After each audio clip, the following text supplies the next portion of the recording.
Hello buddies, welcome back to one more mini vlog. ఇదైతే మా అమ్మమ్మ చేసిన నోరూరించే కమ్మని పులిహోర. దీని టేస్ట్ యాజ్ ఇట్ ఈస్ టెంపుల్లో ప్రసాదంలా ఉంటుంది. మా అమ్మమ్మ మాటలు. ఏం చేస్తున్నావు? పులిహోర పులుసు చేస్తున్నా. పులిహోర చేస్తా. ఏం పులిహోర? చింతపండు పులుసు.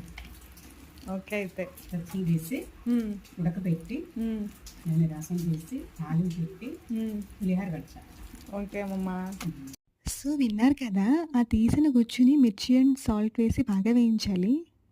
సో ఆఫ్టర్ దట్ నానబెట్టిన ఆవాలని మిక్సీ పట్టాలి ఇలా. ఇంకా తాలింపు పెట్టేయడమే. పల్లీలు, ఎండుమిర్చి, కరివేపాకు అండ్ ఈ పప్పులు వేసుకుంటే టేస్ట్ అయితే అదిరిపోతుంది. నెక్స్ట్ ఆ వేయించిన గుజ్జును కూడా కలిపేయాలి. ఆవాల పొడిలో ఆయిల్ అండ్ పసుపు వేసి బాగా మిక్స్ చేసి ఆ కన్సిస్టెన్సీ రావాలి. ఇంకా పులిహోర కలపడమే. పులిహోరకి చాలామంది ఫ్యాన్స్ ఉన్నారండి.